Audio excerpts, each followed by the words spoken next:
Kothagudem municipal corporation ఎన్నికల ప్రచారంలో భాగంగా పాల్వంచ 7వ డివిజన్ బీఆర్ఎస్ అభ్యర్థి సింధు తపస్వి బుధవారం విస్తృతంగా ప్రచారం నిర్వహించారు. కారు గుర్తుపై ఓటు వేసి తనను ఆశీర్వదించాలని ఆమె ఓటర్లను కోరారు. ఈ సందర్భంగా డివిజన్లోని ఇంటింటికి వెళ్లి ప్రచారం నిర్వహిస్తూ ప్రజలను కలుసుకున్నారు.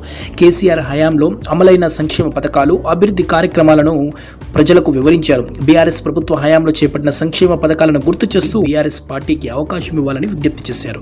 డివిజన్ అభివృద్ధి కోసం నిరంతరం కృషి చేస్తారని, మౌలిక సదుపాయాలు మెరుగుదలతో పాటు ప్రజల సమస్యల పరిష్కారానికి అంకిత భావంతో నిరంతరం పనిచేస్తానని సింధు తపస్వి హామీ ఇచ్చారు. తనను అత్యధిక మెజారిటీతో గెలిపించాలని ఓటర్లకు విజ్ఞప్తి చేశారు.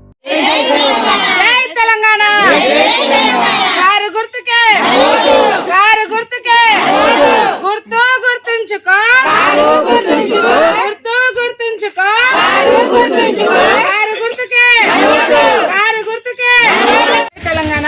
నా పేరు సింధు తపస్వి.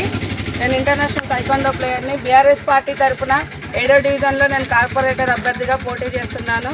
ప్రతి వీధిలో తిరుగుకుంటూ వీధిలో ఉన్నటువంటి సమస్యలు తెలుసుకుంటూ డివిజన్లో ఉన్నటువంటి ప్రతి సమస్య కూడా, స్ట్రీట్ లైట్లు, ఎలక్ట్రికల్ పోల్స్, అదేవిధంగా డ్రైనేజీల సమస్యలు ప్రతి ఒక్కటి కూడా ఇంతవరకు ఇక్కడ ఉన్నటువంటి ప్రజలకు అనేక మందికి కూడా ఇక్కడ పెన్షన్లు అందలేదు. ఆ సమస్య కూడా ప్రధానంగా ఉంది మా డివిజన్లో.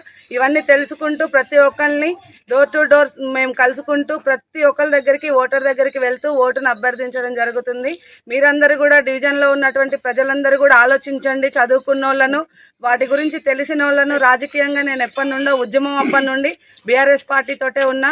ఈ రోజు వరకు కూడా బీఆర్ఎస్ పార్టీతోటే ఉన్నా. పార్టీలు మారలేదు. కాబట్టి ఆలోచించి మీరందరూ కూడా ఉపయోగపడే వాళ్ళని ఆలోచించి, ఎవరైనా క్యాండిడేట్ మనం ఎన్నుకున్నామంటే వాళ్ళు మనకు పనిచేసే విధంగా ఉండాలి. ప్రతి ఒక్క ఆఫీసర్ దగ్గరికి పోయి మనం ఏదైనా సమస్య చెప్తే స్పందించే విధంగా ఉండాలి. వాళ్ళను ఆలోచించి కారు గుర్తుకు ఓటేసి నాకు ఓటేయవలసిందిగా నేను అభ్యర్థిస్తున్నాను.